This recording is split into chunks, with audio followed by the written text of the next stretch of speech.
Om Swastiastu, Assalamualaikum warahmatullahi wabarakatuh. Salam sejahtera buat kita semua. Shalom, Namo Buddhaya, salam kebajikan, rahayu. Bapak Ibu yang saya hormati, Astungkara atas Warunugraha Ida Sang Hyang Widiwasa. Hari ini kita bisa melaksanakan kombel yang kedua ya.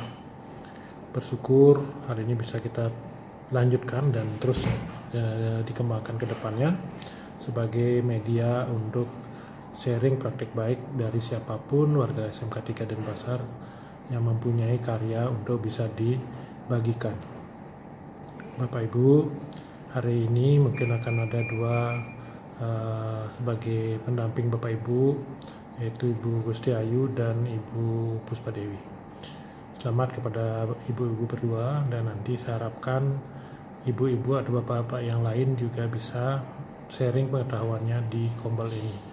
Bapak Ibu yang saya hormati, kegiatan ini merupakan upaya kita untuk selalu meningkatkan mutu diri kita, kompetensi kita sebagai pendidik, yang mana tuntutan sekarang begitu besar ya. Anak-anak sudah memegang HP atau gadget yang memungkinkan mereka dari sudut pengetahuan bisa lebih dahulu tahu dibandingkan dengan kita sebagai guru.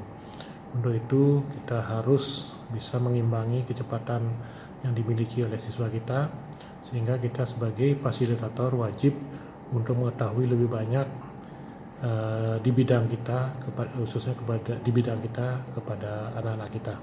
Dengan demikian wibawa kita sebagai guru masih bisa kita dapatkan, dan pada akhirnya anak-anak juga bisa menghormati gurunya karena gurunya memang mempunyai kompetensi yang bisa diandalkan. Demikian Bapak Ibu, sekali lagi selamat kepada kita semua. Lanjutkan kegiatan ini, dan saya mohon maaf tidak bisa hadir secara langsung atau hanya melalui video saja karena ada keperluan yang tidak bisa saya tunda. Demikian Bapak Ibu, selamat kepada kita semua ya. Rahayu, rahayu, rahayu. Om Santi, Santi, Santi Om. Wassalamualaikum warahmatullahi wabarakatuh. Baik, Bapak Ibu, demikian tadi acara pembukaan Kombinasi Budaya Positif. Tanpa berlama-lama lagi, kegiatan akan kita lanjutkan dengan diseminasi budaya positif dari calon guru penggerak angkatan 11 Kota Denpasar, yaitu Ibu Idisi Ayu Teguh Asin SPD Ensos dan juga Ibu Kadek Puspa Dewi SPD. Baik, kita bergabung bersama kita pada siang hari ini di sini. Baik, selamat siang Bu Idisi Ayu dan Bu Puspa. Ya, selamat siang. Oke, Baik, apa kabar hari ini? baik. Baik, semoga selalu dalam keadaan sehat dan selalu semangat ya. Bapak Ibu pasti sudah tidak asing lagi dengan pemateri kita hari ini. Beliau merupakan guru di SMK Negeri 3 Denpasar yang saat ini sedang mengikuti program pendidikan guru penggerak. Nah, hari ini ibu-ibu cantik calon guru penggerak ini akan berbagi terkait budaya dan juga disiplin positif nih, yang tentunya sangat penting untuk kita ketahui bersama. Baik, tanpa berlama-lama lagi langsung saja kepada Ibu Puspa. Waktu saya persilakan kepada Ibu Puspa untuk menyampaikan materi tentang 5 posisi kontrol dan juga segitiga restitusi. Kepada Ibu Puspa, kami persilakan. Oke, terima kasih. Oke, luar biasa kali moderator kita hari ini. Berikan tepuk tangan dulu untuk Oki Diantari sebagai moderator.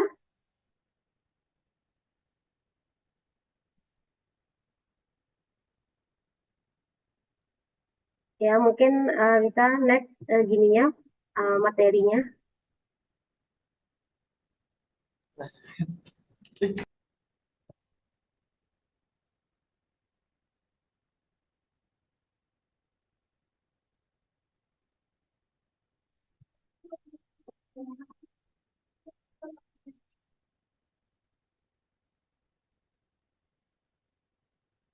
Ya, selamat siang Bapak Ibu semuanya. Perkenalkan nama saya nih Kadek Puspa Dewi. Saya salah satu calon guru penggerak angkatan 11. Nah, sebelum saya mulai memaparkan materi yang akan saya sampaikan hari ini, saya mau berpantun sebentar. Tolong bantu bilang cakepnya ya. Hari Lebaran beli ketupat. Cakep. Belinya di Cakep. Pak Arif. Cakep. Bapak Ibu, rekan-rekan hebat, mari kita sharingkan budaya positif. Yeay. Cakep. Cakep. Yeay. Nah, selanjutnya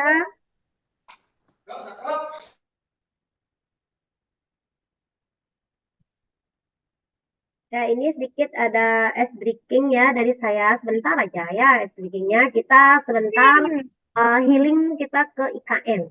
Ya, ke IKN.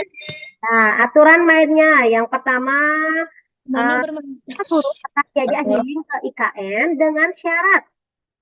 Guru harus membawa sesuatu untuk bisa diajak healing. Kepala sekolah akan mengizinkan atau menolak guru berdasarkan sesuatu yang dibawa. Jika sesuatu yang dibawa tepat, maka guru diizinkan ikut. Jika tidak, akan tidak diberikan ikut dan akan memberikan kesempatan sebanyak 5 kali untuk mencoba. Guru harus menyebutkan nama terlebih dahulu, kemudian menyebutkan barang yang akan dibawa. Contohnya, sebutkan nama. Contohnya ya, saya Puspa. Saya mau ikut ke IKN sambil membawa pisang goreng. Ya. Nah, sekarang coba saya tunjuk mungkin Bu Ribit. Nah, Bu Ribit mau ke IKN ingin membawa apa Bu Ribit? Sebutkan nama. Saya Ribit. Nah, kesini saya contohnya sudah. Saya Puspa. Saya mau ikut ke IKN sambil membawa pisang goreng. Nah, sekarang Bu Ribit mau membawa apa ke IKN? Saya Ribit mau ke IKN membawa mouse. Mouse. Saya tidak izinkan. Mungkin Bu Ribit bisa tunjuk temannya satu. Bu Sekar. Ya, Bu Sekar. Iya. Ya, silakan Bu Sekar. Saya Sekar. Oke. Perkenalkan saya Sekar. Saya ke IKN membawa roti bakar. Saya tidak izinkan. Ya, mungkin Sekar bisa tunjuk temannya siapa? Boleh? Bu Firly. Ya, Bu Firly.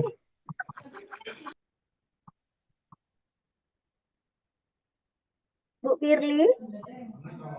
Ya, selamat siang Bu Sekar. Bu Puspa. Ya. Saya ke IKN. Saya sebutkan nama dulu. Sebutkan nama. Oke. Ya, saya Firly. Oke, perkenalkan nama saya Firly Permatasari. Saya akan ke IKN membawa ikan bakar. Saya tidak izinkan. Berarti belum ada yang benar ini. Lagi satu, Bu Firly bisa sebutkan temannya.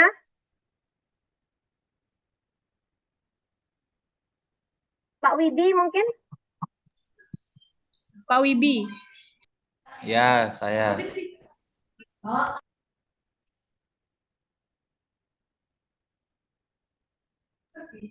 Saya Wibi jika ke IKN akan membawa payung. Yung, saya tidak izinkan. Berarti semua nggak ada yang benar ya. Karena kita waktu ya, ini lihat contohnya ya. Saya Puspa, saya mau ikut ke IKN sambil membawa pisang goreng. Berarti sebutkan nama yang depannya sesuai dengan namanya Bapak Ibu. Ya, misalnya Sekar. Saya mau ikut ke IKN sambil membawa sendok. Huruf depannya kan S. Ya, seperti itu ya Bapak Ibu. Mungkin itu sekilas saja. Ya, sekarang kita lanjut ke materi kita. Nah, sebelum saya menyampaikan tentang materi yang akan saya sampaikan, saya akan memaparkan sedikit dulu mengenai filosofi Ki Hajar Dewantara.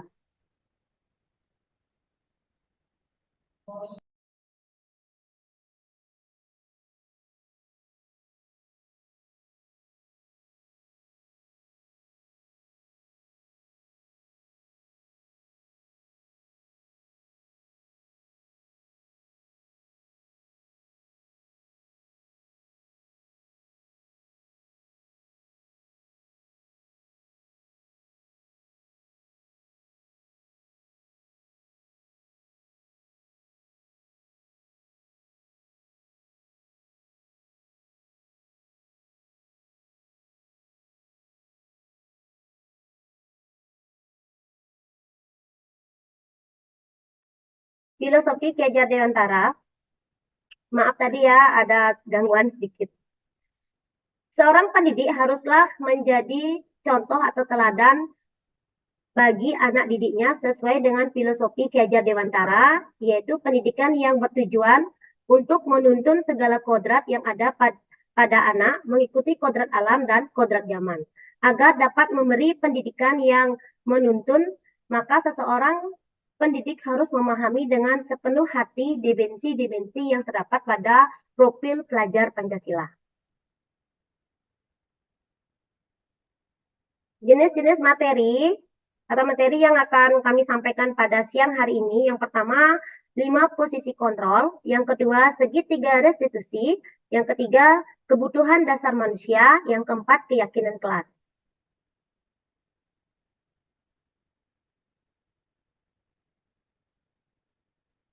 Tujuan pembelajaran hari ini, guru dapat melakukan refleksi atas praktik disiplin yang dijalankan selama ini dan dampaknya untuk murid-murid. Guru dapat menerapkan disiplin restitusi di posisi manajer, minimal pemantau agar dapat menghasilkan murid yang bertanggung jawab, mandiri, dan merdeka.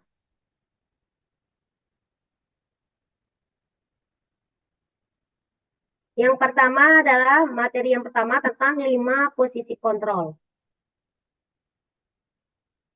5 posisi kontrol seorang guru. Yang pertama ada pengukuh, yang kedua pembuat rasa bersalah, yang ketiga sebagai teman, yang keempat sebagai pemantau, yang kelima sebagai manajer. Yang pertama posisi penghukum. Ciri-cirinya menghardik, menunjuk-nunjuk, berkaca pinggang, membentak, hukuman verbal atau fisik. Dan Pak posisi penghukum, murid jadi pendendam, tidak menyukai guru atau pelajaran yang diampu. Yang kedua, pembuat rasa bersalah. Ciri-cirinya, suara cenderung melembut, tenang, namun kata-katanya menyalahkan murid. Guru akan menyatakan hal-hal yang merasa kesalahan ada pada murid dengan membuat guru menderita. Dampak posisi pembuat merasa bersalah. Yang pertama, murid rendah diri dan menarik diri dari lingkungan. Murid akan merasa bersalah telah mengecewakan gurunya. Murid akan merasa menjadi orang yang gagal dan tidak sanggup membahagiakan orang lain. Next, Ibu, oke. Yang ketiga, posisi teman.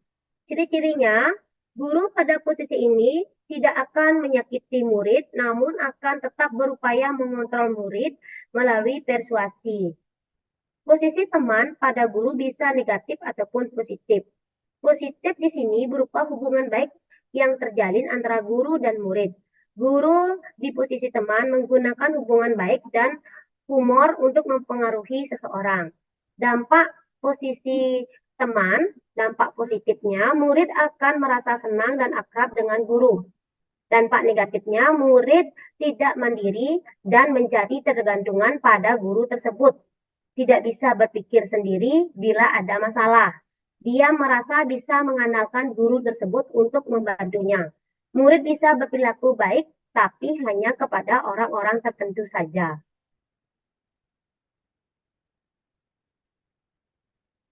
Posisi pemantau. Ciri-cirinya, seseorang pemantau akan bersuara datar, tidak emosional, tidak bersenda gurau, atau menggunakan suara tinggi. Tercipta identitas positif atau berhasil. Posisi pemantau mengandalkan perhitungan atau data untuk mengontrol murid, mengarahkan murid berdasarkan peraturan atau konsekuensi. Dampak posisi pemantau, murid memahami konsekuensi yang harus dijalankan karena telah melanggar salah satu peraturan sekolah. Guru tidak menunjukkan suatu emosi yang berlebihan, menjadi marah atau membuat merasa berbuat salah. Murid tetap tidak nyaman, yaitu dengan harus tinggal kelas atau waktu jam istirahat dan mengerjakan tugas. Yang terakhir, posisi manajer. Ciri-cirinya, posisi manajer adalah posisi di mana guru berbuat sesuatu bersama dengan murid, mempersilahkan murid mempertanggungjawabkan perilakunya, mendukung murid agar dapat menemukan solusi atau permasalahan sendiri. Suara manajer netral, tidak emosional, tidak terlalu marah, dan tidak bernada tinggi. Dampak posisi manajer, murid mandiri, murid percaya diri, dan dapat memecahkan masalah-masalahnya sendiri. Murid dapat belajar dari kesalahan dan mencari sebuah solusi untuk menyelesaikannya.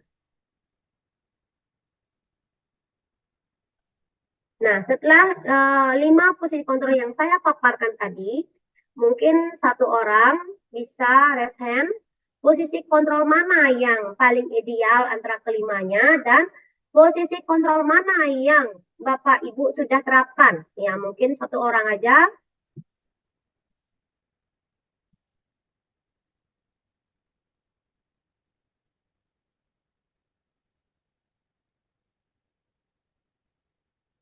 Ada satu orang?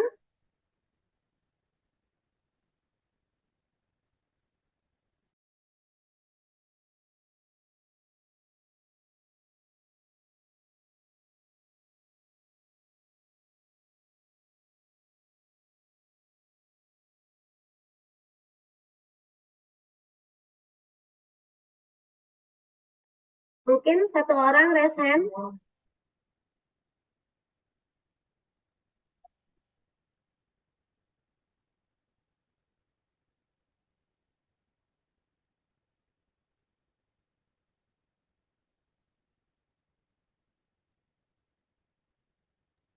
Bapak Ibu silakan.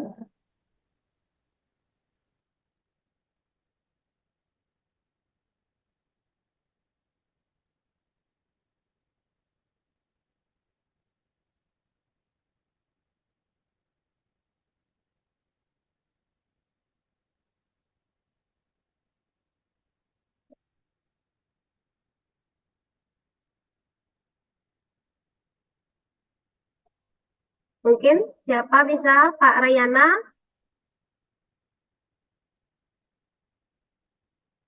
Pak Rai masih ada di tempat?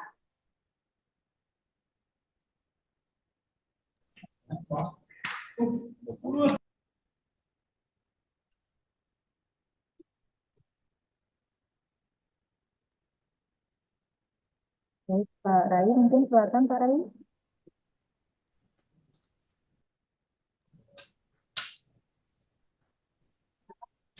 Ya, Ya, mungkin Pak Rai bisa posisi kontrol mana yang paling ideal antara kelimanya yang tadi yang saya paparkan dan posisi kontrol mana yang Bapak Rai mungkin yang sudah terapkan saat ini.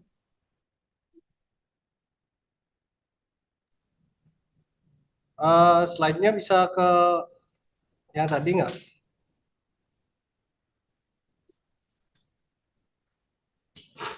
Posisi kontrol mana yang paling ideal gitu? Ya,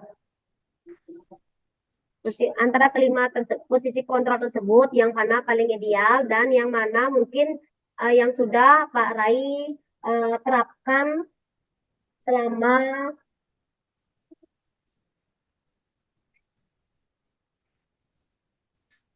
nah ini ada 5. Mungkin yang mana pernah Pak Rai terapkan mungkin? Baik, terima kasih atas waktunya Bu Puspa. Mungkin sebagian besar kita sebagai guru rasanya kelimanya pernah kita terapkan Bapak Ibu. Nah, sehingga bagi seorang guru, kalau menurut Tiang, penghukum itu sekarang kan dilarang ya untuk hukuman yang bersifat fisik. Nah, sehingga yang efektif menurut saya adalah yang jadikan teman, kemudian sebagai pemantau, kemudian sebagai manajer. Itu mungkin kalau menurut Tiang. Ya, benar sekali Pak Rai. Kita harus menghindari, terutama kita hindarkan sebagai penghukum dan sebagai berbuat rasa bersalah. Kita posisikan diri kita sebagai teman, pemantau, dan manajer. Dan kalau bisa kita berada di posisi manajer. Ya, terima kasih Pak Rai. Iya, sama-sama. Nah, seperti yang tadi Pak Rai sampaikan, posisi manajer adalah posisi ideal yang sebaiknya dituju oleh setiap pendidik. Di posisi manajer, guru dapat menerapkan disiplin positif yang berpihak pada murid yang memerdekakan murid. Perjalanan seorang pendidik tentulah tidak mudah untuk sampai pada posisi manajer. Namun tujuan seorang guru yaitu menciptakan murid-murid yang mandiri, merdeka, dan bertanggung jawab.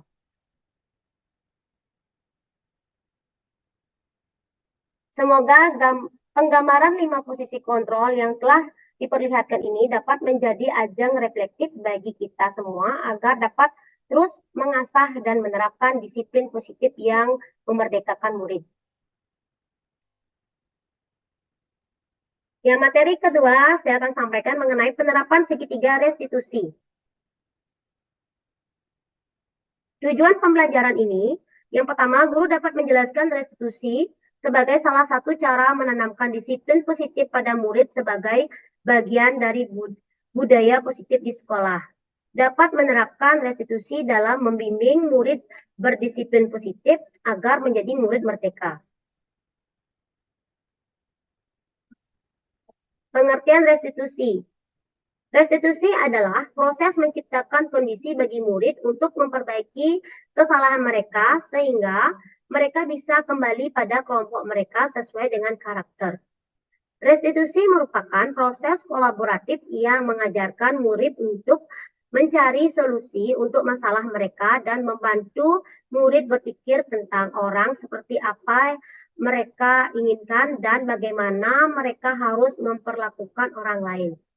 Restitusi bukan untuk menebus kesalahan. Restitusi adalah sebuah tawaran dan bukan paksaan. Restitusi fokus pada solusi dan dapat mengembalikan murid pada kelompoknya. Ada 9 ciri-ciri restitusi. Yang pertama, bukan untuk menebus kesalahan, namun untuk belajar dari kesalahan. Yang kedua, memperbaiki hubungan. Yang ketiga, tawaran bukan paksaan. Yang keempat, restitusi menuntun untuk melihat ke dalam diri. Yang kelima, restitusi mencari kebutuhan dasar yang mendasari tindakan. Yang keenam, restitusi diri adalah cara yang paling baik. Yang ketujuh, restitusi fokus pada karakter bukan tindakan. Yang kedelapan, restitusi fokus pada solusi. Yang sembilan, restitusi mengembalikan murid yang berbuat salah pada kelompoknya. Nah, ini bentuk segitiga restitusi yang tadi saya sampaikan. Yang pertama sini adalah menstabilkan identitas. Setelah itu kita melakukan validasi tindakan yang salah. Yang ketiga, menanyakan keyakinan.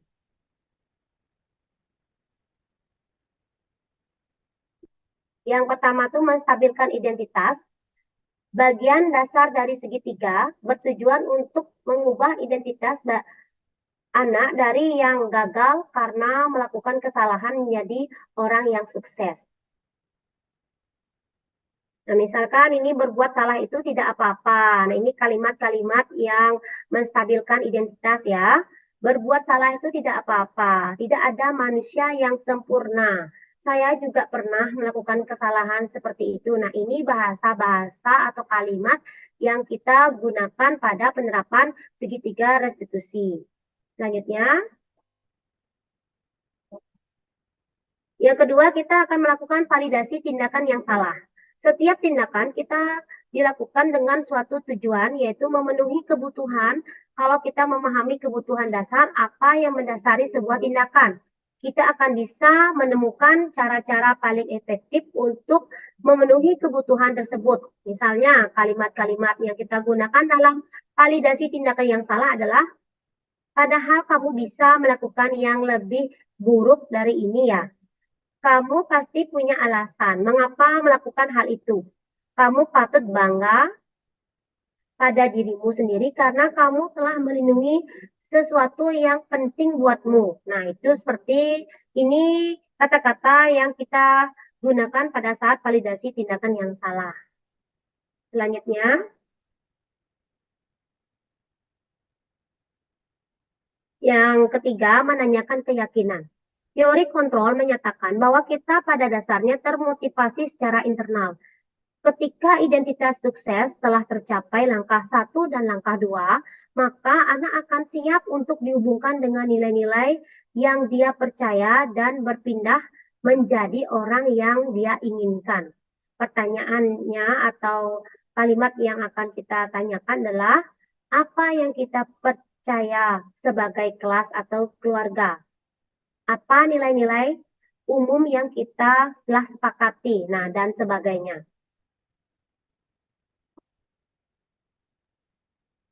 Jadi dapat saya simpulkan dari materi yang tadi, penanganan kasus yang dilakukan guru dengan pendekatan segitiga restitusi diharapkan guru dapat memposisikan dirinya sebagai manajer dengan mengajukan pertanyaan-pertanyaan bermakna yang membuat murid menjadi lebih mandiri, percaya diri, bertanggung jawab, dan kreatif.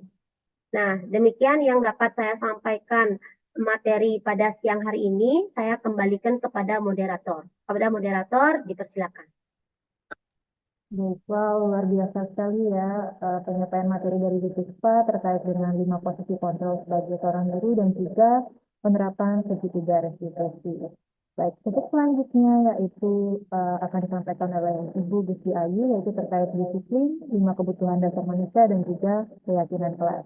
Untuk itu, kepada Ibu Gusti Ayu kami persilakan.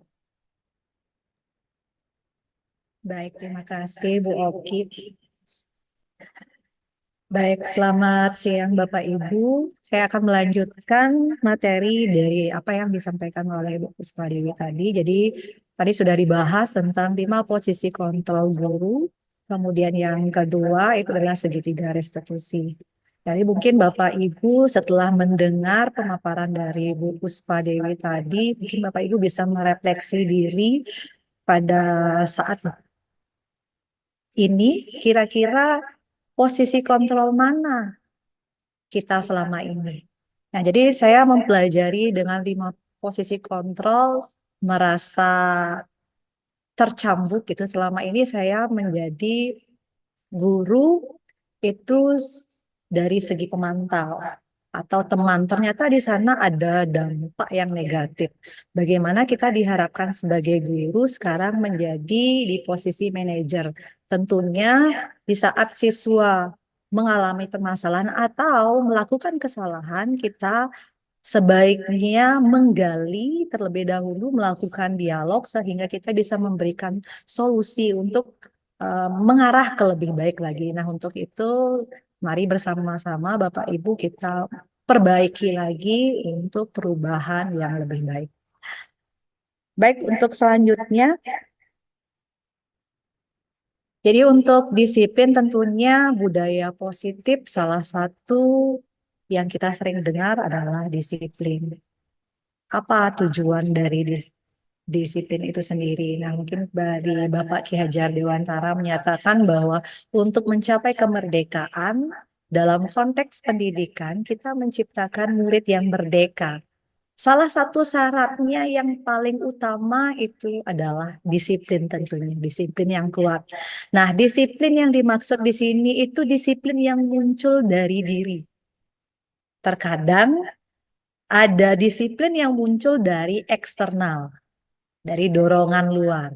Nah, untuk itu kita akan mempelajari yang pertama, bagaimana cara positif meminta murid melakukan sesuatu tanpa memaksa. Terkadang kita tanpa kita sadari, kita sering memaksa siswa untuk mau mengikuti aturan-aturan yang ada. Nah, jadi di sini ada 3. Yang pertama, bagaimana kita mengajak, mendorong murid untuk melakukan kegiatan yang membuat mereka senang. Bukan berarti membuat mereka senang itu suka-suka hati, seperti itu Bapak Ibu ya. Tetapi bagaimana kita membuat kondisi yang nyaman sehingga murid mau terdorong untuk melakukan kegiatan-kegiatan yang positif. Kemudian yang kedua, membantu murid untuk menemukan inspirasinya. Nah, tentunya peran guru itu sangat penting sekali. Kenapa? Kita sebagai guru itu harus menjadi contoh, teladan, sehingga bisa menginspirasi murid. Itu yang diharapkan. Kemudian yang ketiga, membuka ruang dialog dengan murid. Nah, terkadang kita sebagai guru, kalau di saat siswa datang terlambat, kita sudah buru-buru mengejak bahwa mereka adalah anak yang malas. Nah, ini perlu kita gali, kita lakukan dialog. Kenapa? Kenapa? Mengapa? Nah, seperti bagaimana caranya menemukan solusinya sehingga mereka bisa menemukan solusi untuk permasalahan yang dia hadapi. Nah, ini termasuk pertanyaan-pertanyaan bagaimana cara menstimulus motivasi dari internal. Artinya motivasi dari diri sendiri yang muncul. Nah, ini ada beberapa pertanyaan. Ada apa nilai yang kamu yakini di keluargamu? Kemudian nilai baik apa yang kamu percayai? Apa respon dari luar jika kamu berperilaku sesuai dengan nilai-nilai yang kamu percayai? Kemudian apabila kamu melakukan sesuatu karena nilai-nilai yang kamu yakini akan membuatmu merasa puas, nyaman, dan senang. Apa yang membuatmu melakukan hal tersebut? Nah, jadi ini pertanyaan-pertanyaan untuk menstimulus motivasi yang keluar dari mereka. Nah, kemudian Dan Goss dalam bukunya Restructuring School Discipline, jadi menyatakan ada 3 motivasi perilaku manusia. Nah, mungkin Bapak Ibu pernah mendengar, jadi yang pertama untuk menghindari hukuman. Mungkin salah satu siswa kita banyak yang mengikuti peraturan karena takut dihukum, seperti itu ya. Nah, ini merupakan motivasi yang paling terendah. Motivasi perilaku manusia yang paling terendah Bapak Ibu. Jadi karena dia takut karena hukuman, merasa tidak nyaman, jadi dia terpaksa melakukan mengikuti aturan-aturan. Jadi ini adalah termasuk motivasi yang bersifat eksternal. Nah, walaupun memang jika dalam dirinya tidak muncul disiplin itu, kita perlu mendorong dari luar, motivasi eksternal. Nah, ini yang paling rendah tingkatnya. Sedangkan yang kedua, memberikan imbalan atau penghargaan. Nah, ini juga salah satu motivasi yang bersifat eksternal juga, tapi posisinya nomor 2. Nah, jadi bagaimana seseorang melakukan kegiatan itu berdasarkan karena imbalan atau hanya sekedar mengharapkan sebuah penghargaan. Mungkin saya sendiri pernah berada di posisi 2, saya menginginkan sesuatu karena ingin suatu penghargaan. Nah, ini juga termasuk motivasi. Hanya saja ini bersifat eksternal. Kemudian yang diharapkan adalah motivasi yang ketiga. Bagaimana seseorang menginginkan dan menghargai diri sendiri dengan nilai-nilai yang mereka percaya. Nah, ini yang diharapkan untuk kita semua, motivasi yang timbul dari diri sendiri. Ini yang kita harapkan juga dari siswa-siswa kita, tentunya kita sebagai guru mulai menanamkan nilai-nilai, terutama nilai-nilai kebajikan. Jadi ada 2 motivasi eksternal, kemudian ada 1 motivasi internal. Nah, tentu yang kita ketahui bahwa nilai kebajikan merupakan pembahasan tentang makna disiplin positif yang dikemukakan oleh Ki Hajar Dewantara maupun Dian Gosen, di mana kedua pakar pendidikan mengartikan disiplin itu merupakan sebuah bentuk kontrol diri. Jadi kita belajar untuk mengontrol diri agar dapat mencapai sebuah tujuan. Nah, tujuan mulia di sini mengacu pada nilai-nilai, prinsip-prinsip mulai yang dianut seseorang. Tentunya kita namakan nilai-nilai yang sering disebut dengan nilai-nilai kebajikan yang universal. Misalkan contoh kejujuran, kemudian tanggung jawab, gotong royong. Nah, itu yang perlu kita selalu tanamkan kepada siswa kita di sekolah. Baik, Bapak Ibu, mari kita merefleksi. Nah, kira-kira dari nilai-nilai kebajikan apa saja sih yang Anda rasakan penting saat ini kita tanamkan pada murid-murid kita di sekolah maupun di kelas? Nah, kenapa? Mungkin di antara Bapak Ibu bisa sharing, kira-kira dalam benak Bapak Ibu nilai-nilai kebajikan apa yang sangat penting yang perlu kita tanamkan kepada murid. Nah, kenapa nilai itu sangat penting bagi Bapak Ibu? Mungkin ada Bapak Ibu mau sharing? Silahkan.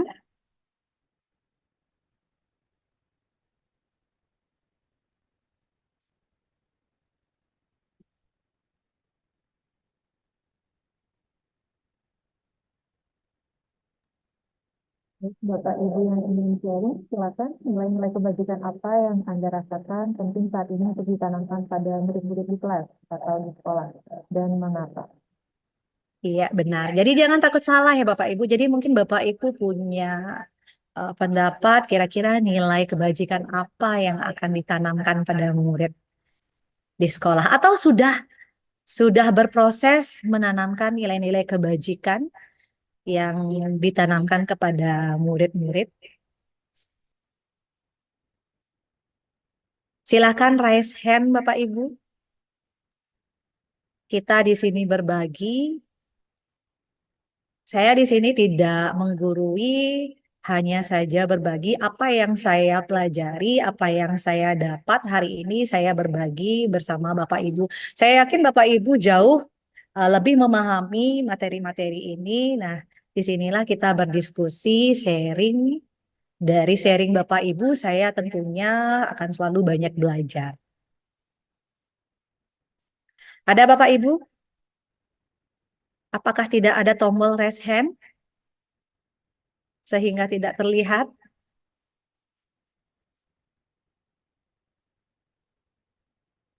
Oke, Bu Sekar, silahkan Bu Sekar.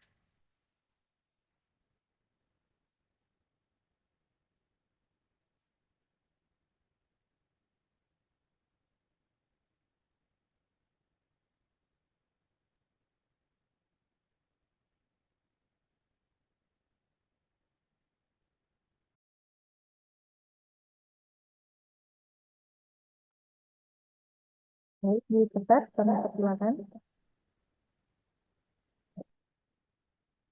Masihkah ada? Bu Oke, Sri Bu Sri Wiastuti. Wiastuti, raise hand baru kelihatan itu ya. Silahkan, Ibu Sri. Terima kasih Bu atas kesempatannya. Mungkin bisa kita lakukan dengan cara saling menghargai satu dengan yang lainnya. Oke, benar sekali Bu Sri ya. Salah satu nilai kebajikan saling menghargai satu sama lain.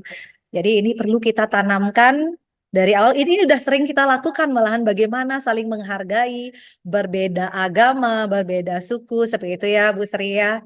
Ini salah satu nilai-nilai yang memang perlu kita tanamkan. Nah, kenapa saling menghargai Bu Sri? Kenapa Bu Sri memilih saling menghargai itu sangat penting saat ini? Kenapa menghargai diri sendiri? Karena dari dari dalam diri. Ya. Kenapa bisa diulang Ibu? Nah, artinya kenapa saling menghargai itu sangat penting saat ini bagi Bu Sri menanamkan nilai-nilai tersebut. Ya. Saling menghargai itu sangat penting sehingga apa yang menjadi tujuan misalnya dalam suatu praktek di mapel khususnya di mapel kuliner ya, jika saling menghargai tentunya proses pembelajaran itu bisa berlangsung dengan baik sesuai dengan tujuannya.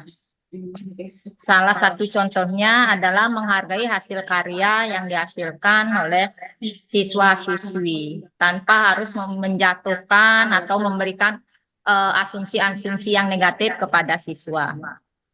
Baik, terima kasih Bu Sri. Benar sekali Bu Sri, bagaimana kita memberikan apresiasi terhadap siswa sehingga motivasi dalam diri siswa, kepercayaan diri kepada siswa itu muncul. Daripada kita harus menjudge seperti itu ya, terkadang kan teman-temannya suka menjelekkan satu sama lain. Nah, ini sangat penting sekali bagaimana anak-anak itu saling menghargai dalam pembuatan proyek seperti yang dicontohkan oleh Bu Sri. Terima kasih Bu Sri. Oke, sudah ada raise hand, Bu Ribit, silahkan.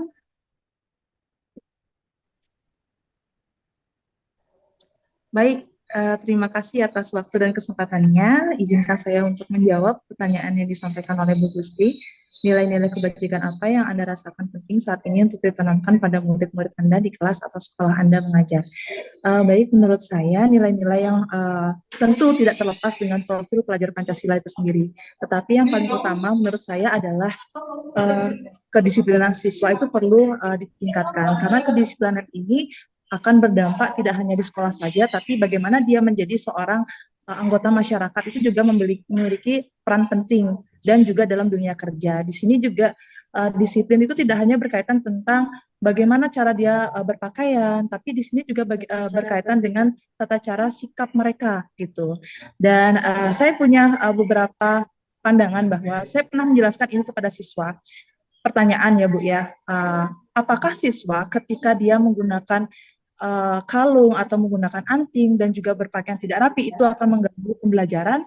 Mereka menjawab tidak, tetapi ini memiliki makna penting bagi mereka bahwasannya setiap aturan di sekolah maupun masyarakat itu berbeda. Di sana poin utamanya adalah bagaimana cara mereka untuk mentaati sebuah aturan yang ada dan di mana mereka berada. Begitupun dengan ketika mereka, apalagi dalam dunia pariwisata, nanti mereka akan terjun ke negara lain, mereka tuh akan mematuhi sebuah aturan yang berbeda. Di sanalah yang selalu saya tekankan kepada peserta didik tentunya, yaitu dari tingkat kedisiplinan, baik dari sikap, perilaku, dan juga aturan, serta ya aturan dan juga sikap seperti itu. Karakter yang paling utama. Terima kasih. Baik, terima kasih Bu Ribit. Pandangannya sangat luar biasa ya dan pengalamannya benar sekali apa yang disampaikan tentang disiplin memang sangat penting dalam kehidupan apalagi nanti dalam kehidupan bermasyarakat seperti itu. Nah, tentunya untuk menumbuhkan bukan hanya sekedar mengikuti aturan saja mungkin Bu Ribit ya. Jadi mereka harus ditanamkan mulai dari dirinya sendiri dengan cara memang ya menanamkan nilai-nilai kebajikan itu sendiri. Jadi kalau dia sudah yakin dengan nilai-nilai itu maka otomatis dia akan mengikuti aturan tersebut. Jadi benar sekali yang disampaikan Bu Ribit. Terima kasih Bu Ribit atas sharingnya sangat luar biasa dan Bu Sri. Oke, kita akan lanjut. Kita akan lanjut tentang hukuman, konsekuensi, dan restitusi. Tadi sudah disampaikan oleh Bu Puspa, restitusi itu seperti apa. Nah, tentunya hukuman, konsekuensi itu sudah sering kita dengar. Nah, kira-kira Bapak Ibu ada yang tahu nggak perbedaan antara hukuman, konsekuensi, restitusi sudah dibahas sama Bu Puspa ya. Nah, kira-kira hukuman itu seperti apa, konsekuensi itu seperti apa? Mungkin ada yang ingin berbagi Bapak Ibu? Adakah yang ingin berbagi hukuman, konsekuensi? Ini sudah sering kita dengar ya, apalagi di sekolah, di tata tertib sekolah ada konsekuensinya. Apakah ada hukuman? Nah, yang mana digolongkan hukuman? Tadi sudah dijelaskan oleh Bu Puspa Dewi ya, konsekuensi kemudian restitusi. Oke, nah hukuman. Jadi hukuman ini bersifat tidak terencana atau tiba-tiba. Jadi anak atau murid tidak tahu apa yang akan terjadi dan tidak dilibatkan. Hukuman bersifat satu arah dari pihak guru yang memberikan, murid hanya menerima suatu hukuman tanpa melalui suatu kesepakatan. Nah, tentunya pengarahan dari pihak guru baik sebelum atau sesudahnya. Nah, hukuman ini diberikan bisa berupa fisik maupun psikis. Jadi murid akan disakiti oleh suatu perbuatan atau kata-kata. Nah, ini yang sering kita lakukan tanpa kita sadari, termasuk saya sendiri. Setelah saya mempelajari budaya positif ini, saya merasa tertegur bahwa saya sering melakukan hukuman, ya terutama melakukan hukuman secara psikis. Kita tanpa sadari mengucapkan kata-kata kasar yang tentunya akan berdampak negatif pada siswa. Entah itu akan terjadi trauma, benci dengan kita. Terkadang dulu pun sudah sering kok guru itu berkata kasar, memaki, mencaci. Tapi ini berdasarkan perkembangan fisiologis, seharusnya kita tidak memberikan hukuman. Hukuman itu hanya jalan terakhir. Kalau bisa, bagaimana caranya kita mengupayakan adanya dialog. Seperti itu. Nah, yang kedua konsekuensi. Nah, kita sudah menerapkan konsekuensi ini di sekolah, di tata tertib. Jadi tata tertib itu selalu kita lakukan perubahan yang awalnya yang saya di sini 2018 di dalam tata tertib itu ada sanksi Bapak Ibu, hukuman. Ada sanksi itu sama dengan hukuman. Nah, setelah berdiskusi kemudian ada masukan-masukan baik dari pengawas, dari Bapak Kepala Sekolah, kemudian juga dari tim BK. Jadi kami mengupdate selalu tata tertib yang dari sanksi menuju ke konsekuensi. Nah, tentunya konsekuensi ini sudah terencana, sudah kita sepakati dan sudah kita bahas. Dan ini juga sudah kita sosialisasikan kepada siswa, baik siswa maupun guru dan orang tua siswa. Nah, jadi murid itu tahu di saat mereka melakukan pelanggaran, maka akan ada konsekuensinya. Nah, tentunya murid tetap dibuat tidak nyaman dengan jangka waktu yang pendek. Nah, konsekuensi biasanya diberikan berdasarkan suatu data yang umumnya dapat diukur. Kalau Bapak Ibu membaca tata tertib yang sekarang, jika anak terlambat 1 kali, maka konsekuensinya akan ada pembinaan dari guru. Kemudian jika 2 kali terlambat, maka akan ada pembinaan dari wali kelas dan seterusnya. Nah, itu adalah bentuk konsekuensi Bapak Ibu. Nah, tentunya ini merupakan sikap guru di sini senantiasa sebagai memonitor murid. Artinya dia bisa mengikuti aturan yang ada di sekolah seperti itu. Nah, di sini ada tindakan guru. Ini Bapak Ibu bisa lihat. Mencatat 100 kali di dalam buku kalimat, saya tidak akan terlambat lagi karena terlambat ke sekolah. Nah, kira-kira ini termasuk hukuman atau konsekuensi. Nah, kemudian lari mengelilingi lapangan basket 2 kali karena terlambat hadir di sekolah. Apakah ini termasuk hukuman atau konsekuensi? Mungkin Bapak Ibu ada yang mau berbagi atau mau menjawab? Kira-kira ini tergolong hukuman atau konsekuensi dari 1, 2, 3, 4, 5, 6, 7, 8. Dari 8 kalimat yang ada di kolom. Silakan Bapak Ibu, siapa yang ingin berbagi? Raise hand. Saya terlatih dari saya menjadi salah satu bagian dari sekali dan Oke, Bapak Ibu, ada yang sudah raise hand kah? Oke, Pak Ari. Silahkan Pak Ari.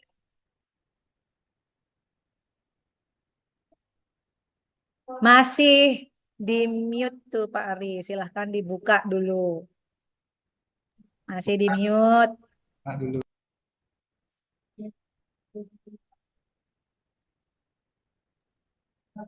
Pak Ari silakan di-unmute dulu ya.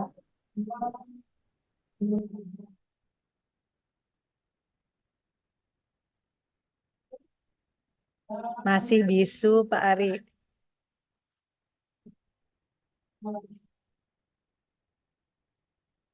Masih belum kedengeran Pak. Sudah Oke. kedengaran Ibu? Sudah. Baik, terima Silakan. kasih atas waktunya Bu Gusti Ayu. Perkenalkan nama saya Kade Ari. Ingin menjawab pertanyaan yang diberikan. Nah, menurut saya yang pertama itu pertanyaan pertama mencatat 100 kali dalam buku kalimat. Saya tidak akan terlambat lagi karena terlambat ke sekolah. Jadi menurut saya itu termasuk hukuman. Oh, hukuman. Ya, yang kedua lari mengelilingi lapangan basket 2 kali karena terlambat hadir di sekolah. Itu juga termasuk hukuman. Oke, yang kedua hukuman. Ya, yang ketiga murid diminta untuk push up 15 kali karena tidak menggunakan masker ke sekolah. Nah, menurut saya juga itu termasuk hukuman. Hukuman. Nah, terus selanjutnya menggantikan kertas tugas teman yang telah dicoret-coret. Nah, itu menurut saya termasuk konsekuensi ya. Oke, konsekuensi. Memberikan tumpahan air membersihkan tumpahan air di meja tulis karena tersenggol pada saat belajar, itu juga termasuk konsekuensi. Terus murid disuruh untuk tidak menggunakan sepatu seharian di sekolah karena tidak mengenakan sepatu hitam. Nah, itu termasuk hukuman. Hukuman. Nah, yang Oke. terakhir lari mengelilingi lapangan basket 2 kali karena terlambat 10 menit untuk pelajaran PJOK. Itu juga termasuk konsekuensi. Itu menurut saya, Bu Gusti. Oke, pas sekali ya guru PJOK yang raise hand juga guru PJOK. Oke, mungkin Bapak Ibu yang lain ada berpendapat yang lain dari Pak yang disampaikan oleh Pak Ari. Setuju Bapak Ibu atau ada yang berpendapat berbeda terkait tentang hukuman dan konsekuensi di pemaparan tadi? Ada yang berpendapat berbeda Bapak Ibu atau sama semuanya? Oke, berarti sependapat ya yang disampaikan oleh Pak Ari. Oke, kita lihat. Mencatat 100 kali di dalam buku kalimat, saya tidak akan terlambat lagi karena terlambat ke sekolah itu termasuk hukuman Bapak Ibu. Nah, untungnya di sini kita tidak pernah melakukan hal yang seperti itu ya Bapak Ibu ya. Kemudian lari mengelilingi lapangan basket 2 kali karena terlambat hadir di sekolah itu termasuk hukuman. Padahal di sini juga ada di bawahnya Bapak Ibu bisa lihat lari mengelilingi lapangan basket 2 kali karena terlambat 10 menit untuk pelajaran PJOK. Kenapa bisa berbeda? Lari karena terlambat itu disebut dengan hukuman, sedangkan lari mengelilingi lapangan basket pada pelajaran PJOK itu disebut konsekuensi. Kira-kira ada yang bisa memberikan pendapat kenapa? Kenapa bisa ada hukuman? Kenapa itu disebut dengan konsekuensi? Kira-kira ada yang mau sharing Bapak Ibu? Atau Pak Ari langsung jawab Pak Ari mungkin kenapa? Kok bisa lari di lapangan basket di sekolah yang datang terlambat itu hukuman, sedangkan dalam pelajaran PJOK itu hanya konsekuensi? Oke, terima kasih Bu Gusti. Terutama yang di lari mengelilingi lapangan basket 2 kali karena terlambat 10 menit.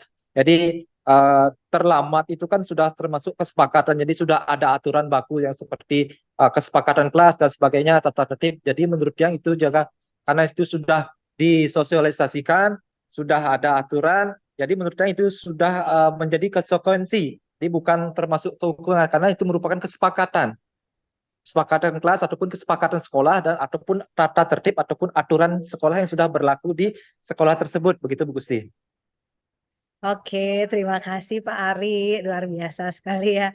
Nah, karena melari mengelilingi lapangan basket 2 kali terlambat hadir di sekolah. Jadi kan kalau datang terlambat itu sudah ada, kita sudah mensepakati, sudah jelas di tata tertib bahwa kalau yang datang terlambat maka akan diberikan konsekuensi pembinaan, kan begitu ya Bapak Arya. Nah, sedangkan Ya. dalam pelajaran PJOK yang namanya lari dalam pelajaran POK kan memang sudah biasa, otomatis karena dia benar. datang terlambat sesuai dengan pelajarannya lari, kan begitu. Sama misalkan Ya. saya ngajar seni budaya, seni tari. Mereka datang terlambat dalam pelajaran seni budaya 10 menit. Saya akan memberikan konsekuensi menari. Maka itu disebut dengan konsekuensi, kecuali datang ke pembelajaran saya terlambat 10 menit, saya suruh dia lari lapangan. Itu adalah hukuman, tidak sesuai dengan apa yang saya ajarkan dengan konsekuensi atau tindak lanjut bagi siswa yang melakukan pelanggaran. Seperti itu contohnya. Terima kasih Pak Ari. Baik, restitusi. Nah, restitusi ini tadi sudah dijelaskan oleh Bu Puspa ya. Jadi proses bagaimana menciptakan kondisi bagi murid untuk memperbaiki kesalahan mereka. Nah, kita diharapkan bisa menjalankan restitusi ini. Kenapa? Tentunya setiap siswa pasti pernah melakukan kesalahan. Tentunya kita harus gali lagi dengan menggunakan dialog untuk mencari solusi, menemukan permasalahan sehingga mereka belajar dari kesalahan, bukan lari dari kesalahan seperti itu. Baik, 9 ciri restitusi tadi sudah disampaikan oleh Ibu Puspa, saya tidak akan membahas lagi. Nah, di sini ada perbedaan hukuman, konsekuensi, dan restitusi. Nah, jadi hukuman itu sesuatu yang menyakitkan, harus terjadi. Tentunya di saat siswa diberikan hukuman, itu efek jerahnya hanya jangka pendek, Bapak Ibu. Misalkan kita bentak dia hanya hari ini saja, dia diam sebentar, entah 5 menit, 1 jam lagi dia akan kembali berulah seperti itu. Nah, kita diharapkan bagaimana menerapkan identitas keberhasilan dengan menerapkan disiplin dengan cara konsekuensi maupun restitusi. Nah, sekarang bagaimana kebutuhan dasar manusia? Tentunya ada 5 kebutuhan dasar manusia. Jadi yang pertama itu adalah bertahan hidup. Kemudian yang kedua itu adalah penguasaan, kasih sayang dan rasa diterima. Kemudian kebebasan dan kesenangan. Jadi seluruh tindakan manusia memiliki tujuan tertentu. Semua yang kita lakukan adalah usaha terbaik kita untuk mendapatkan apa yang kita inginkan. Nah, ketika kita mendapatkan apa yang kita inginkan, sebetulnya saat itu kita sedang memenuhi 1 atau lebih dari 1 kebutuhan dasar kita. Nah, ketika seorang murid melakukan suatu perbuatan yang bertentangan dengan nilai-nilai kebajikan atau melanggar peraturan, hal itu sebenarnya dikarenakan mereka gagal memenuhi kebutuhan dasar mereka sendiri. Makanya kita perlu tahu 5 kebutuhan dasar manusia itu apa saja. Jadi yang pertama, kebutuhan bertahan hidup.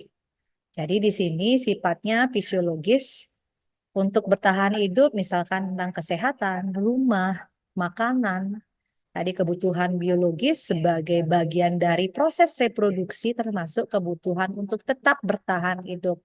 Tadi komponen fisiologis pada kebutuhan ini meliputi kebutuhan akan perasaan aman. Kemudian ada kebutuhan kasih sayang dan rasa diterima. Kebutuhan untuk diterima.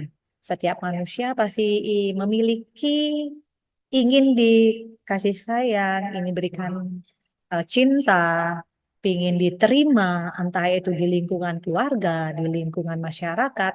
Nah, kebutuhan untuk disayangin ini meliputi akan hubungan koneksi sosial. Jadi kebutuhan untuk memberikan, menerima kasih, dan kebutuhan untuk merasa menjadi bagian dari kelompok.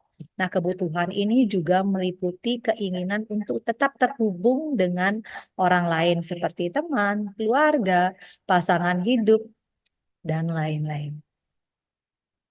Kemudian yang ketiga, kebutuhan pengakuan atas kemampuan atau penguasaan.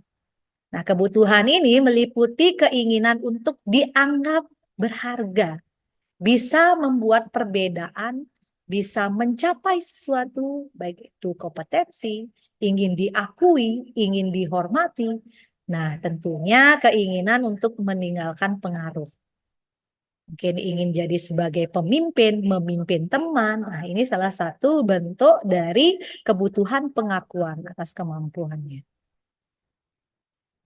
Kemudian kebutuhan akan pilihan atau kebebasan. Nah, kebutuhan untuk bebas tentunya kebutuhan akan kemandirian, kemudian otonomi, memiliki pilihan, dan mampu mengendalikan hidup seseorang. Nah, jadi bagaimana mereka banyak bergerak, kemudian suka mencoba-coba, tidak terlalu terpengaruh oleh orang lain, senang mencoba hal yang baru, itu termasuk kebutuhan kebebasan. Yang terakhir yaitu kebutuhan untuk merasa senang. Saya yakin setiap orang ingin merasa bahagia, senang, begitu juga siswa kita. Jadi kebutuhan untuk mencari kesenangan, bermain, tertawa, bayangkan hidup tanpa kenikmatan apapun betapa menyedihkan Bapak Ibu. Jadi anak-anak maka kenapa mereka lebih senang belajar sambil bermain? Karena mereka kebutuhan yang kelima ini yaitu kebutuhan bersenang-senang. Jadi anak-anak dengan kebutuhan dasar kesenangan yang tinggi biasanya ingin dinikmati apa yang mereka lakukan, kemudian mereka juga bisa berkonsentrasi tinggi saat mengerjakan hal yang disenangi.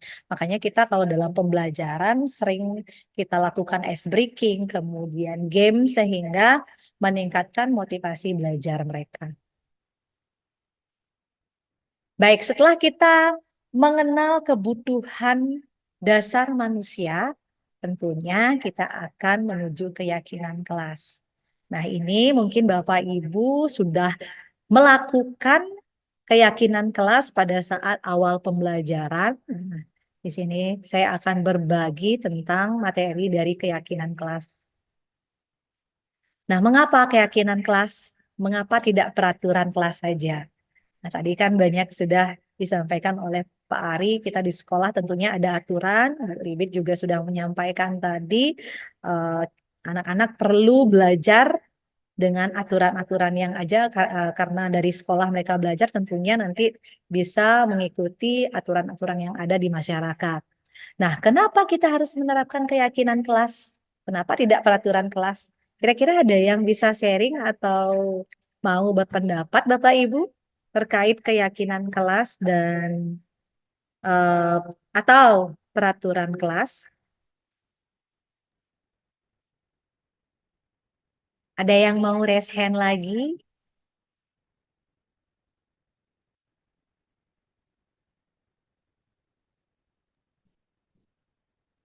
Jadi Bapak Ibu silakan. Kira-kira kenapa kita harus membuat keyakinan kelas? Kenapa tidak peraturan kelas saja? Jadi Bapak Ibu silakan. Yang mau berpendapat silakan boleh berkomentar. Ayo Bapak Ibu, mungkin ada yang berpendapat, sharing yang sudah melakukan keyakinan kelas seperti apa? Oke. Nah, mengapa tidak peraturan saja? Mengapa harus keyakinan kelas? Peraturan itu tentu selalu ada, Bapak Ibu.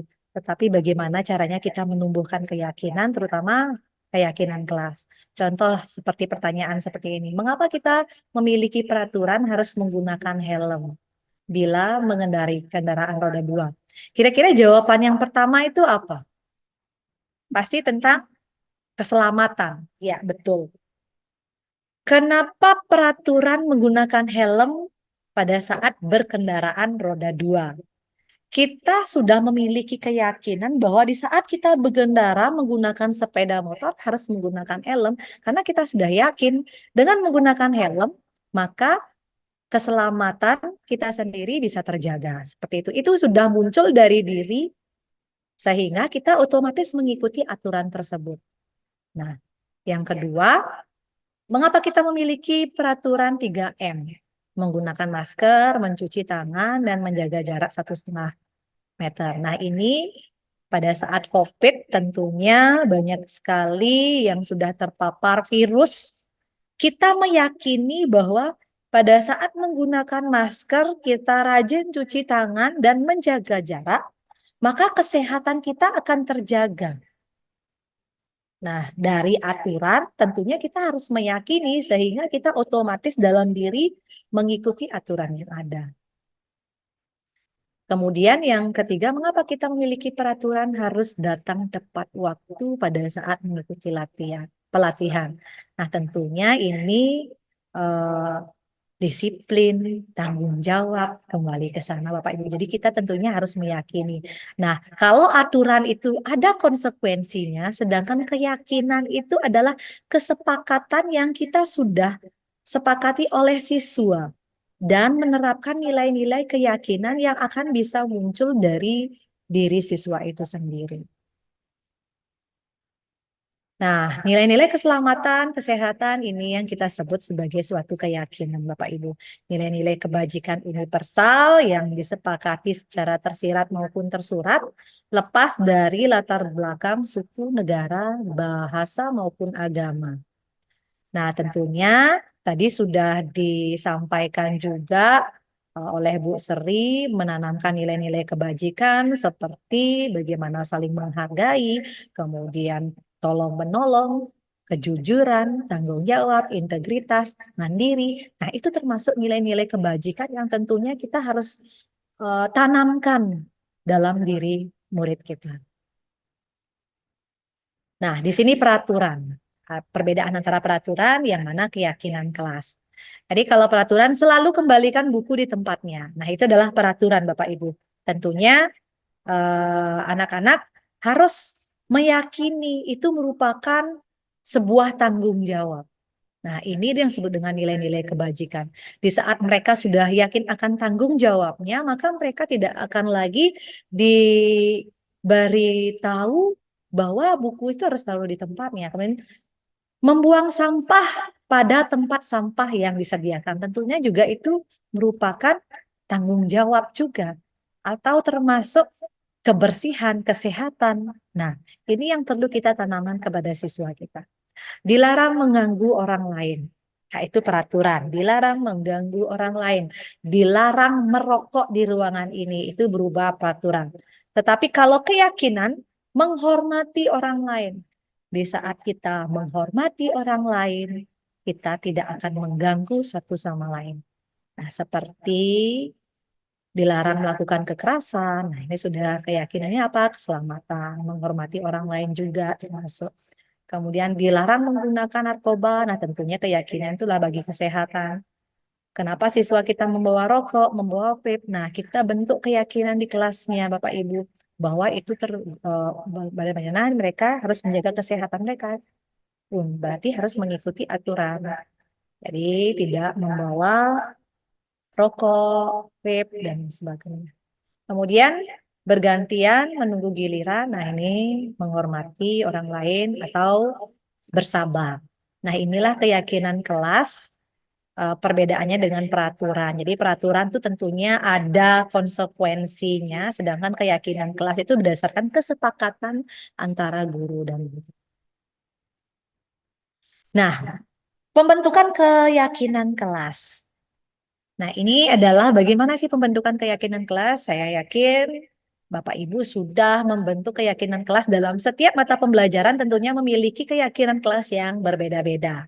Nah, jadi untuk keyakinan kelas ini dibuat dalam bentuk positif Bapak Ibu. Jadi keyakinan kelas hendaknya tidak terlalu banyak sehingga mudah diingat oleh siswa, mudah dipahami oleh seluruh murid yang ada di kelas, kemudian sebaiknya sesuatu yang dapat diterapkan di lingkungan sekolah, di lingkungan kelas tersebut. Jadi, semua warga kelas hendaknya ikut berkontribusi dalam membuat keyakinan kelas lewat kegiatan curah pendapat.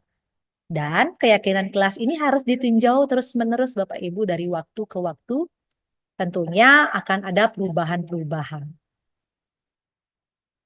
Nah, langkah-langkah dalam pembentukan keyakinan kelas tentunya yang pertama mempersilahkan warga sekolah atau mempersilahkan murid-murid untuk memberikan pendapatnya, kesepakatan apa yang akan mereka sepakati bersama di kelas ini. Nah, kemudian sekretaris mencatat semua masukan-masukan teman atau menulisnya di papan tulis, bisa atau di kertas besar, tergantung bagaimana Bapak Ibu menerapkannya. Nah, kemudian setelah mereka mencatat, mereka menyusun ya pembentukan keyakinan kelas tersebut. Kemudian setelah disusun, maka tentunya dalam penyusunan itu pasti ada kata-kata negatif. Tentunya nanti Bapak Ibu silahkan mengarahkan ke kata-kata positif.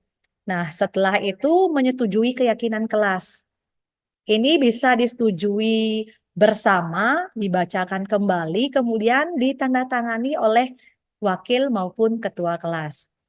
Nah, tentunya keyakinan kelas ini ditinjau ulang secara bersama-sama dan terus-menerus. Nah, kemudian keyakinan kelas ini bisa Bapak Ibu tempel di papan pengumuman bisa di kelas sehingga mereka bisa membaca atau bisa di-share di WA grup kelas anak-anak jadi mereka mengingat. Jadi tentunya masing-masing setiap guru mata pelajaran jelas akan menuliskan berbeda-beda berdasarkan pendapat dari siswa itu sendiri. Nah, jadi saya sudah melakukan prosedur pembentukan keyakinan kelas di salah satu kelas perhotelan. Nah, jadi ini saya ambil bagian dari foto-fotonya. Jadi di sini ada perhotelan B3. Jadi tentunya kita akan memberikan kesempatan kepada siswa untuk memberikan pendapat. Kira-kira keyakinan apa yang ingin mereka yakini di kelas? Pasti ada yang jangan ribut, kemudian jangan membuang sampah sembarangan. Kita catat terlebih dahulu Bapak Ibu. Kemudian dilarang bolos. Nah, itu kan masih menggunakan kata jangan, tidak boleh. Nah, ini kata-kata negatif Bapak Ibu. Nanti Bapak Ibu silakan mengarahkan peserta didik untuk atau Bapak Ibu sendiri bisa mengubah kata-kata itu menjadi kata-kata yang positif. Misalkan jangan buang sampah sembarangan. Nah, mungkin kebersihan bisa atau Bapak Ibu bisa alihkan ke kesehatan karena dengan kita membuang sampah pada tempatnya maka kesehatan anak-anak akan terjaga atau kenyamanan. Nah, kenyamanan di kelas. Jadi itu bisa dituliskan di keyakinan. Nah, jadi untuk menuliskan keyakinan tidak terlalu banyak Bapak Ibu bisa dituliskan 3 sampai 7 keyakinan. Tentunya ini mereka harus sepakati bersama-sama. Kemudian mereka harus selalu gaungkan setiap kita mengajar, kita selalu mengingatkan keyakinan kelas yang mereka sudah sepakati. Nah, di sini ada ditandatangani oleh perangkat kelas.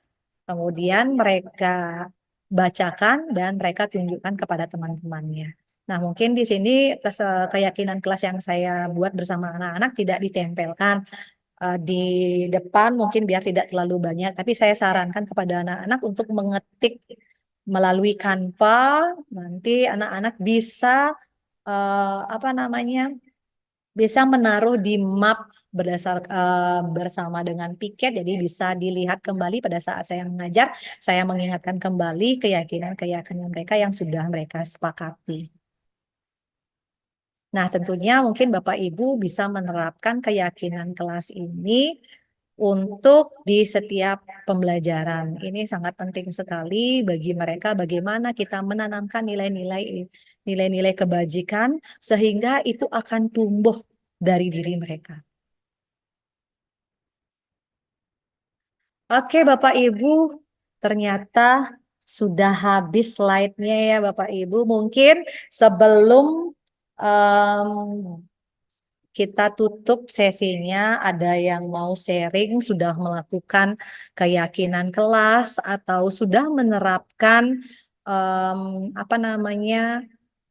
penerapan disiplin dengan menggunakan segitiga restitusi, bukan hukuman, tapi kita sudah menerapkan restitusi itu sendiri dari pembelajaran yang saya pelajari terkait dari 4 materi ini, yaitu budaya positif. Tadi ada di mana 5 posisi kontrol guru, kemudian segitiga restitusi, 5 kebutuhan dasar manusia, dan keyakinan kelas. Saya banyak belajar Bapak Ibu, walaupun ini butuh proses. Yang awalnya tentunya saya buta ya, yang biasa emosi meledak-ledak di saat siswa melakukan kesalahan, di saat siswa memancing kita untuk marah. Nah, di sini saya belajar bagaimana saya sebagai seorang guru mengontrol diri untuk tidak mengeluarkan kata-kata kasar, mengontrol diri untuk tidak memaki, mengontrol diri untuk tidak menunjuk menghardik siswa. Memang butuh proses, kita butuh selalu belajar. Nah, ini sangat penting sekali, makanya Bapak Ibu silahkan nanti saya akan share materinya. Kita kalau semua guru di SMK Negeri 3 Denpasar ini menerapkan restitusi, menerapkan posisi kontrol guru, kita bisa memahami kebutuhan manusia dari 5 dasar kebutuhan manusia, maka kita akan mulai memahami siswa kita. Kenapa siswa melakukan kesalahan berulang-ulang, berarti penanganannya memang belum maksimal. Nah, tentunya saya di sini menghimbau, mengajak Bapak Ibu semua, mari kita bergerak Bapak Ibu untuk menerapkan disiplin positif ini untuk siswa-siswa kita ke arah yang lebih baik lagi.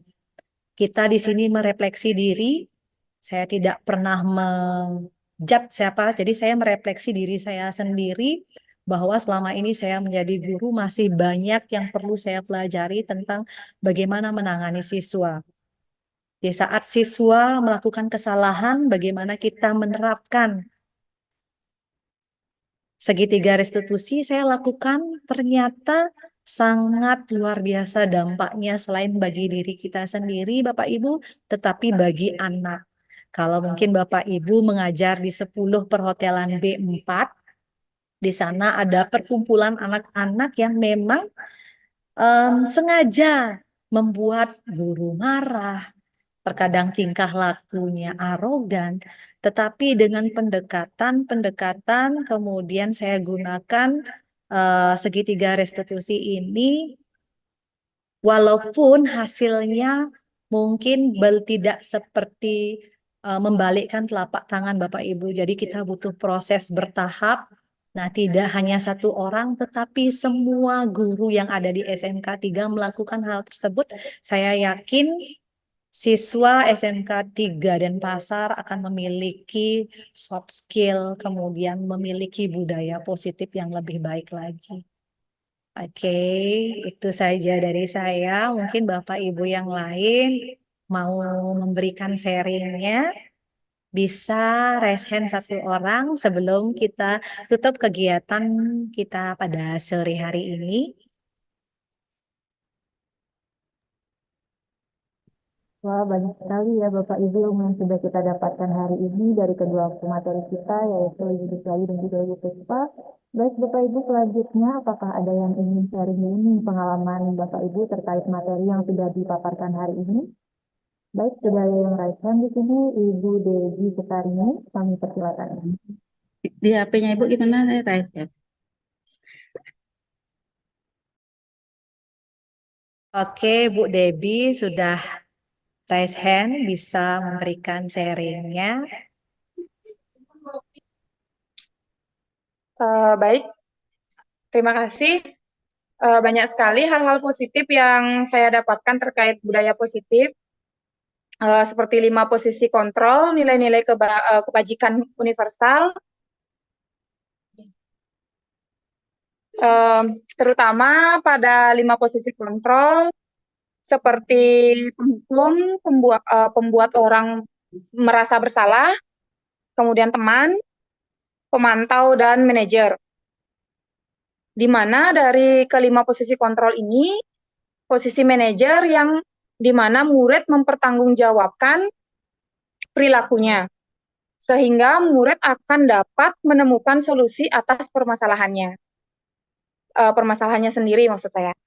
Jadi murid memiliki kesadaran pada dirinya sendiri, sehingga menjadi lebih mandiri, percaya diri, dan bertanggung jawab.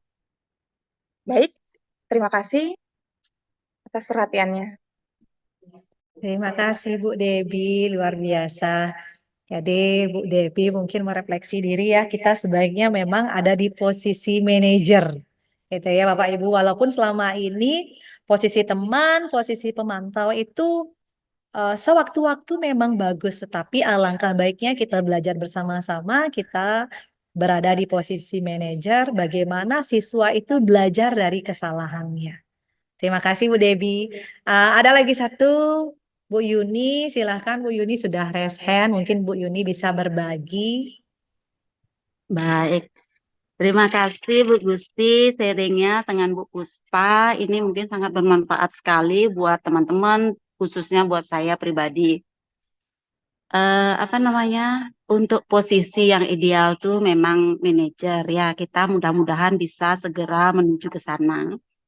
Walaupun selama ini kalau saya pribadi itu semua mulai dari marah-marah, apa sebagai teman, apalagi satu itu semua dilakukan gitu. Nah, untuk kesepakatan kelas, sebenarnya di awal sudah mulai tahun lalu kalau nggak salah itu saya sudah terapkan di kelas. Nah, ini begini, kalau tahun lalu itu kita buat kesepakatan, misal nih, ada anak-anak yang terlambat, bagaimana sebaiknya? Anak-anak itu yang memilih mereka pengen lari lapangan, pengen push up, itu bagaimana? Apakah kita sebagai guru bisa menyetujuinya hal seperti itu? Nah, untuk sekarang, misalkan praktek, saya juga ada kesepakatan kelas karena sudah ada SOP-nya di sana. Misalkan saja di laundry, bagaimana penanganan awalnya di laundry. Kalau dia terlambat, misalkan kesepakatan kelasnya adalah membersihkan area. Begitupun anak-anak jam 1-2 itu, yang pertama tidak membawa buku untuk literasi, juga daripada dia mengganggu temannya, oke, yang tidak bawa buku, silahkan bersih-bersih aja. Seperti itu kesepakatan kelasnya. Fenomenanya begini, masih saja setiap pertemuan itu ada aja yang terlambat. Itu hampir setiap hari 5-6 orang itu ada yang terlambat dan orangnya itu-itu saja. Sampai saya sudah gimana ini anak ini sebenarnya kenapa terlambat gitu loh. Akhirnya saya telepon orang tuanya. Orang tuanya tidak apa ya, kurang kontrol lah sama anaknya, tidak dibangunkan lah atau sudah dibangunkan anaknya tidur lagi. Dan ada satu anak yang memang bermasalah di rumahnya. Ini butuh penanganan khusus mungkin. Jadi ya begitu, anak-anak yang suka terlambat, suka yang cari masalah itu kayaknya memang ada masalah khusus gitu loh, ada masalah di keluarga lah saya bilang begitu. Jadi sebagai guru itu bagaimana sih sebaiknya, ada nggak batasan? Misal nih, ini anaknya udah terlambat sekian kali, udah dikasih kesepakatan kelasnya, maunya bersih-bersih, toh tetap aja terlambat, apa sih yang harus kita lakukan? Apakah kita toleransi itu sampai tamat, mulanya dia terlambat aja? Atau enggak dia bolos saja. Bagaimana sebaiknya? Mungkin dari Bapak Ibu guru penggerak atau calon guru penggerak yang sudah dapat ilmunya di-sharing lah kepada kami semua. Jadi kita bisa bersama-sama gitu melaksanakan menuju tahap ke manajer ini begitu. Mohon dibantu Bu Gusti Ayu juga. Baik, terima kasih Bu Yuni. Ini memang permasalahan yang kita sering alami bersama-sama ya Bu Yuni. Dan ini juga salah satu pertanyaan saya kepada fasilitator dan narasumber, bagaimana jika pada saat kita sudah membina siswa, mereka mengulangi kesalahan yang sama, berulang-berulang. Kalau memang penanganan kita yang belum maksimal, jadi penanganan kita yang belum maksimal sehingga dia mengulangi kesalahan yang sama. Atau kemungkinan yang kedua itu timbul dari dirinya sendiri. Ada rasa sakit, ada rasa seperti yang tadi yang saya sampaikan, 5 kebutuhan dasar manusia si anak itu tidak terpenuhi sehingga dia melakukan kesalahan-kesalahan yang sama. Nah, tentunya bukan hanya tanggung jawab kita sebagai guru, tetapi tanggung jawab guru dan orang tua yang paling berperan sangat penting. Bagaimana menerapkan budaya positif ini juga di rumah. Jadi kalau dia di sekolah, kita yang akan membina mereka. Tentunya tidak bisa satu arah. Jadi memang harus bersama-sama. Nah, bagaimana tentang kesepakatan kelas yang Bu Yuni terapkan, disepakati adanya konsekuensi begitu ya Bu Yuni. Jadi perbedaan kalau misalkan SOP yang Bu Yuni buat silahkan diterapkan seperti itu sesuai dengan prosedur yang Bu Yuni sudah terapkan. Nah, perbedaan di keyakinan kelas ini adalah menumbuhkan nilai-nilai kebajikan. Misalkan nih kalau dia praktek di public area, dia terlambat 10 menit, kemudian dia menerima dari pembelajaran Bu Yuni menerima membersihkan public area itu tidak masalah, itu termasuk konsekuensi Bu Yuni. Hanya saja nanti keyakinan kelas yang dimaksud itu berarti dia harus kalau nilai kebajikannya ada tanggung jawab. Nah, yang perlu kita gaungkan itu adalah tanggung jawabnya dia. Berarti karena dia harus menanamkan nilai-nilai tanggung jawab, maka dia harus hadir tepat waktu. Nah, kalau konsekuensinya untuk membersihkan toilet, membersihkan lantai, itu kan ranah dari perhotelan. Beda lagi kalau misalkan dalam pembelajaran perhotelan, siswa datang terlambat 10 menit, suruh lari lapangan, push up, itu baru bentuk hukuman. Itu yang perlu kita hindari. Mungkin begitu yang bisa saya sampaikan Bu Yuni. Kira-kira ada masukan dari teman-teman yang lain sambil kita berbagi dan sharing? Atau Miss Erna, Bu Dayu Laksmi bisa berbagi. Nah, di sini kita penting sekali yang namanya diskusi di Kombel, bukan hanya sekedar mendengarkan materi saja, tetapi kita berbagi satu sama lain. Makanya dari pengalaman Bu Yuni, saya selalu belajar. Berarti saya di sini terutama selain sebagai guru di kesiswaan, juga saya perlu juga melakukan pendekatan, melakukan penanganan secara terus-menerus. Tentunya saya tidak bisa sendiri, tapi saya butuh dukungan, kemudian pergerakan dari Bapak Ibu semua yang ada di SMK Negeri 3 Denpasar. Mungkin Miss Erna dan yang lain bisa memberikan masukan, sharing. Ya, mungkin sedikit Bu Dayu. Ya, silakan Bu Puspa.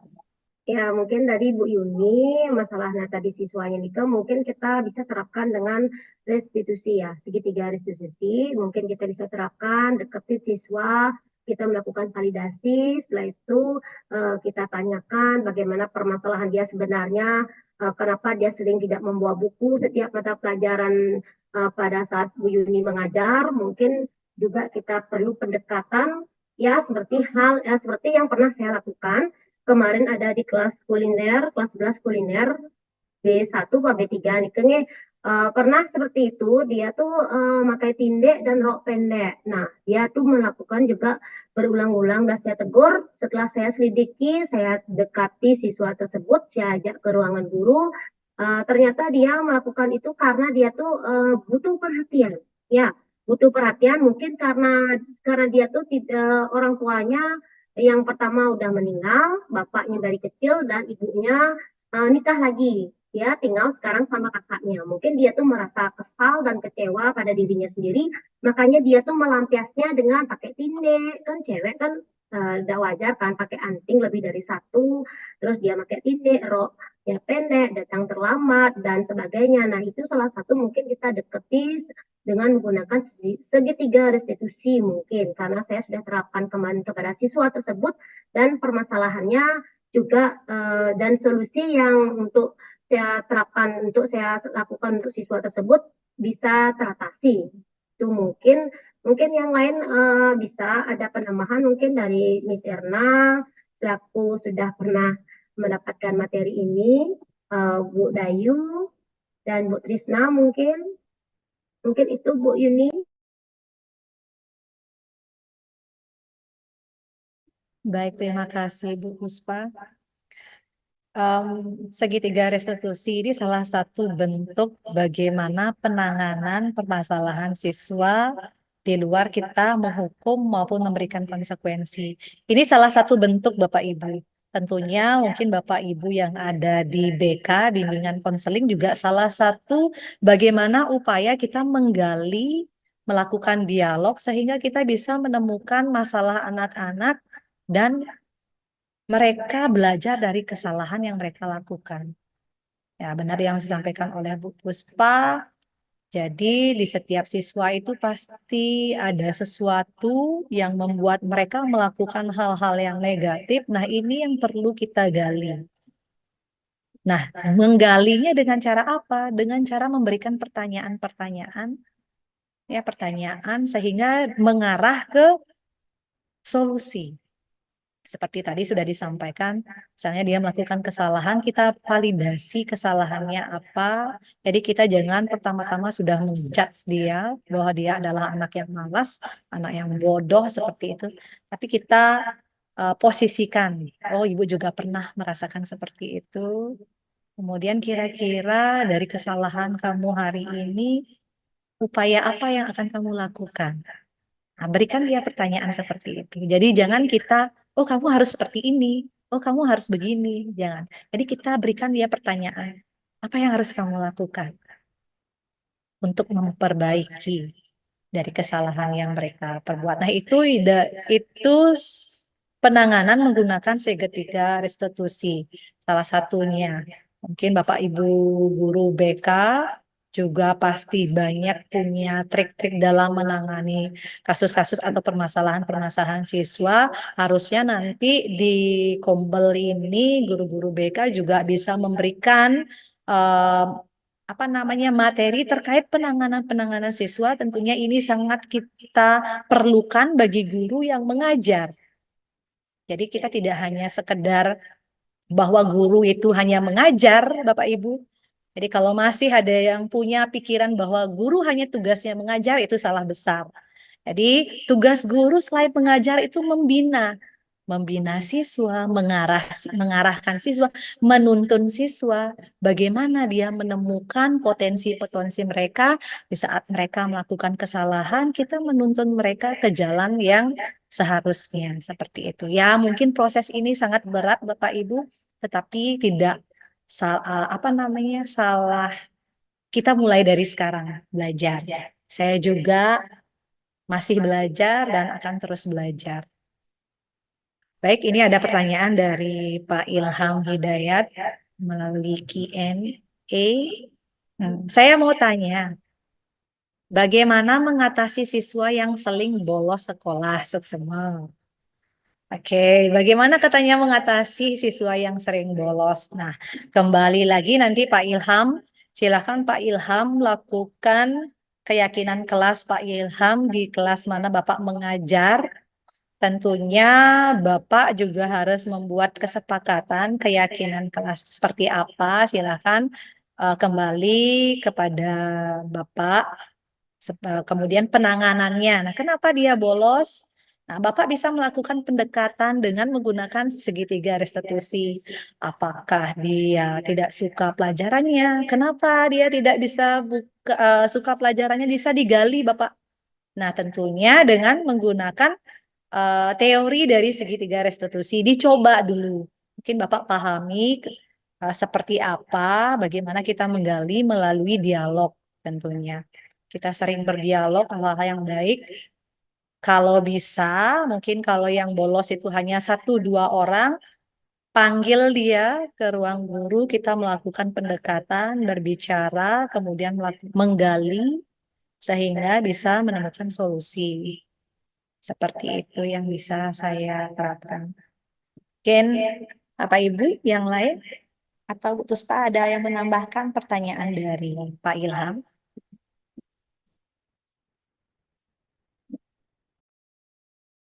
Baik, Bu Puspa, apakah ada yang ingin ditambahkan terkait dengan pertanyaan Pak Ilham tadi? Ya, mungkin hal yang sama ya, kita harus terapkan. Satu, yaitu segitiga restitusi. Kita juga harus, coba next dulu Bu Oki, Miss Oki, yang segitiga restitusi tadi.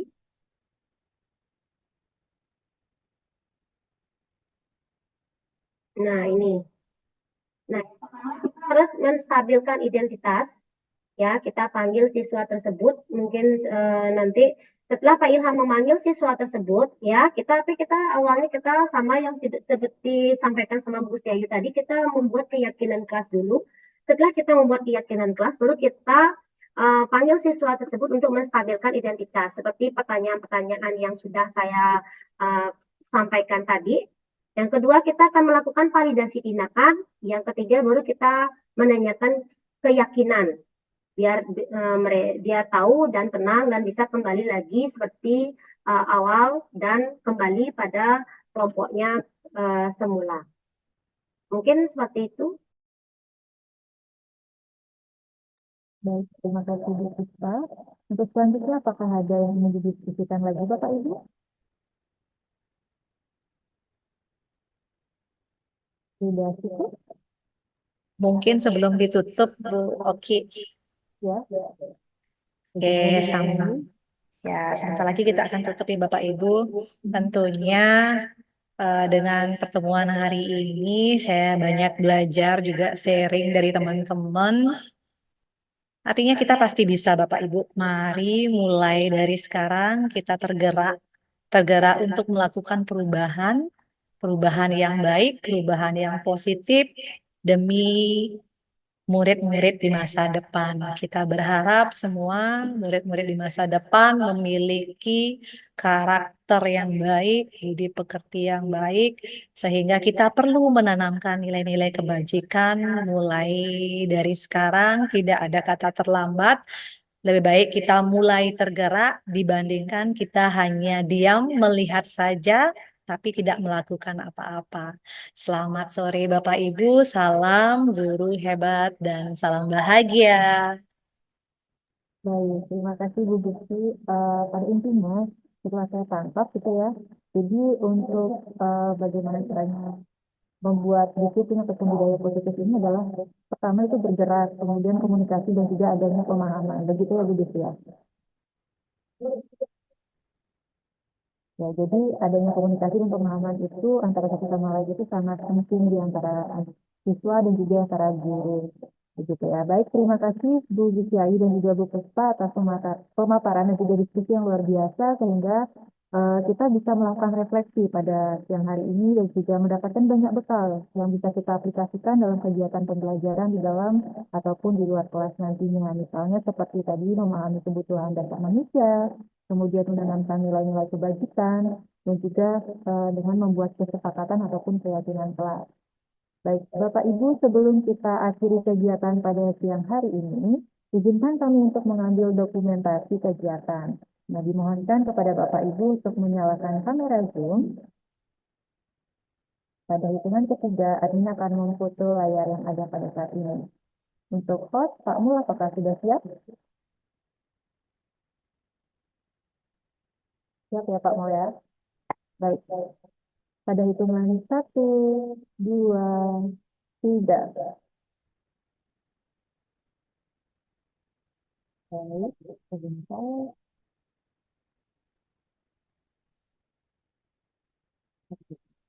Mungkin sekali lagi, pada hitungan 1, 2, 3. Baik. Bapak Ibu yang berbahagia, untuk link presentasi sudah kami tautkan pada kolom chat. Silakan Bapak Ibu dapat mengisi presentasi untuk kegiatan hari ini.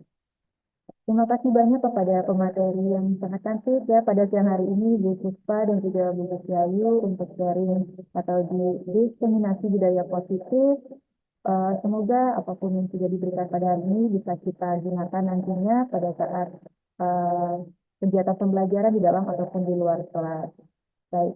Eh, Terima kasih juga saya sampaikan kepada Bapak dan juga Ibu guru hebat yang sudah mengikuti kegiatan diseminasi budaya positif dari awal hingga akhir kegiatan. Saya mewakili panitia yang bertugas menyampaikan mohon maaf apabila ada kesalahan kata ataupun perbuatan. Saya tutup Zoom kali ini dengan para mesanti, Om Santi Santi Santi Om.